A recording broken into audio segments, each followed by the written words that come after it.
اشهد ان لا اله الا الله و اشهد ان محمد رسول الله. آمادگی برای مرگ. رسول صلی الله علیه و سلم می فرماید من احب لقاء الله احب الله لقاءه. راوی حدیث حضرت انس ابن مالک است. یعنی کسی که دوست دارد روبرو شدن به خدا را، دوست دارد روبرو شدن به خالق جهانیان را، احب الله لقاءه، خدا هم دوست دارد که با این بنده روبرو شود.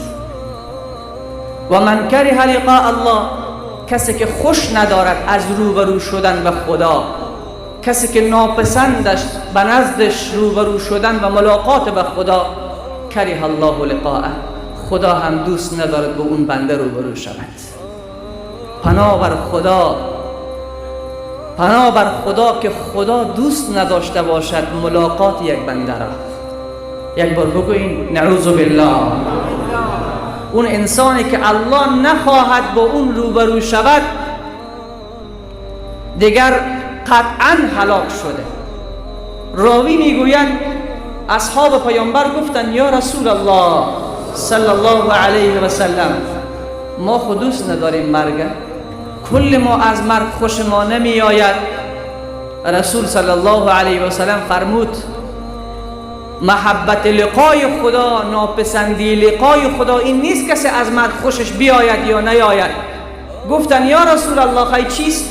گفت وقتی که اسرائیل بیاید تمام خوبی های جنت و سعادت و نیکبختی این انسان پیش از این که از دنیا برود همه را به این انسان نشان داده می شود. یعنی در سکرات مرگ، در وقت جان دادن، تمام خوبی ها و کامیابی و فوز دارین و جنت، مقام جنت را به این انسانی که قرار است از این دنیا بمیرد برایش نشان داده می شود. وقت نشان داده می شود این مشتاق دیدار خدا می شود. این مشتاق دیدار خدا می شود و آرزو می کند خدایا زود مرا به سمت خود ببر.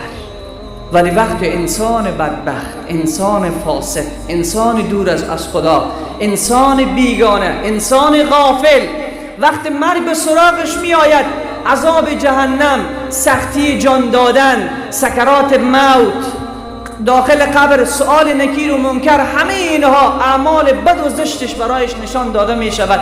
اینجا از دیدار خدا خوشش نمی آید. دوست دارد که نرود، دوست دارد که بماند. رسول صلی الله علیه و سلم فرمود محبت لقای خدا و دوست نداشتن لقای خدا در وقت سکرات مرگ است. عزیزان من، آمادگی برای مرگ. کدام مرگ؟ همون مرگی که 100% یقین داریم یک روز می آید. 100% یقین داریم که در هر کدام من و تو را یک بار دق الباب می کند. اسرائیل هر روز هر انسانی که در کره زمین زندگی می کند 5 مرتبه صورت او را می بیند. هیچ انسانی در این کره زمین نیست مگر هر روز 5 بار اسرائیل صورت او را می بیند و انتظار می کشد که خدا کدامی که از صورتها را دستور می دهد که جانش را قبض کند، کدامی که از صورتها را الله می خواهد که جانش را قبض کند. می فهمید؟ امام جعفر صادق رضی الله تعالی عنه فرمود که چی وقت اسرائیل صورت انسانها را می بیند؟ در هر 5 وقت نماز. در هر 5 وقت نماز اسرائیل صورت هر انسان را یک بار مشاهده می کند.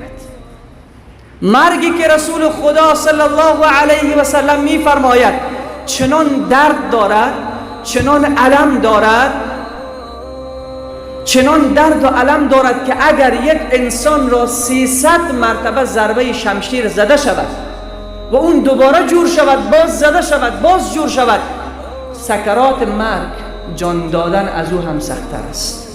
بگوییم نعوذ بالله. ассалому алайкум бародарону хоҳарони исломӣ.